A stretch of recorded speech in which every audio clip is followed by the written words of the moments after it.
That notwithstanding, that exchange there, thank you for your time and good morning. There was not, I could not find a single briefing or even a statement that came out of the Mar-a-Lago incident all day yesterday.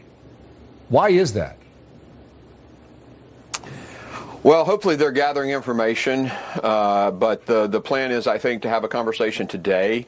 So hopefully they're just gathering the piece of the picture that they need to present to us.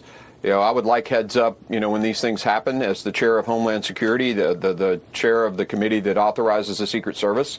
But that hasn't happened. Didn't happen at Butler until 3 or 4 days later, and it didn't. And you know, I think today is the first day we'll get to talk to him. There's a bipartisan push for more information. Here's Senator Richard Blumenthal, Democrat of Connecticut, on his frustration. I am reaching a point of total outrage because the response from the Department of Homeland Security has been totally lacking. In fact, I think it's tantamount to stonewalling in many respects. The Department of Homeland Security has to be more forthcoming, not only to me, but to the American people, and it has to do it quickly. Do you feel stonewalled?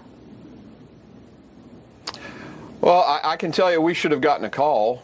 There's no doubt about that. Now, I will say that after Butler last week on Thursday, I had an incredibly good, candid conversation with Acting Director Rowe, where he laid down, admitted all of the mistakes that were made there, failures to follow their own policy, issues with the communications, failures to follow up with the plan that was put in place but then not executed on the day of the event.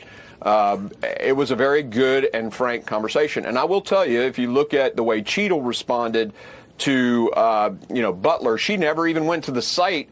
Rowe was there the next day. So there are some good things to point to, but we need to know, what was happening with their drones, the helicopter they had. What did they see? Why wasn't the sweep a little further out? I mean, there are lots of questions that remain, and that means a phone call to us in Congress. We're the ones who write the check. And we're the one that gives them the legal authority to do what they do and hold them accountable. So I want some answers. And we'd like to get a sense of where look, you're 48 days away, right? I mean, both sides feel it. Yeah. There's tension in the air. A lot of people are really concerned about the outcome of the election. Democrats don't want Trump to win. Republicans don't want Kamala Harris to be president of the United States because they fear her policies that will come after that. Here's an exchange that we've been watching now for the past 2 months, and just listen to the words here. The political record in this country has gotten very heated. It's time to cool it down. We all have a responsibility to do that. Donald Trump is an existential threat to our democracy. It's a danger. He's a genuine danger to American security. We are fighting for a democracy.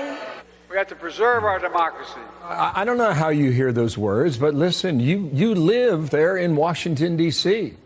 You hear it all the time. Is it different to you?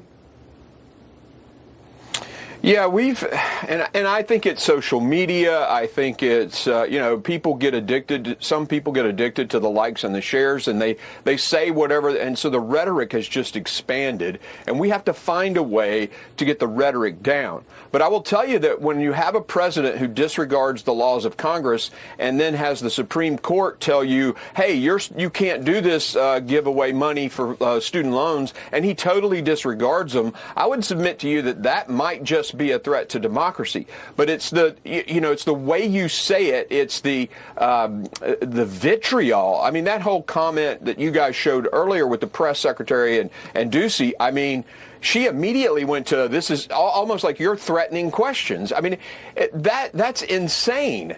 It's ridiculous. And so we have got to find a way to dial the rhetoric down. And I did this thing. I call it my Reagan O'Neill Club. I got Democrats and Republicans. They come over. We don't talk politics, and we just build on our relationships. And I think that's a start. But golly, I mean, we have got to get our rhetoric right and still make the point that, hey, we have a president and a secretary who have totally disregarded the laws passed by Congress. We have a president who said the Supreme Court made a ruling, and they just are going to totally disregard it. And the American people need to know that, right? But it's how we say it that's critically important. That phrase, get it right, is very important. Get it right. Yeah. Thank you, sir. Yeah. Mark Green, thank you for your time. We'll watch that hearing at 10 a.m. on the border, and we'll see what comes of that coming up 45 minutes from now. Thank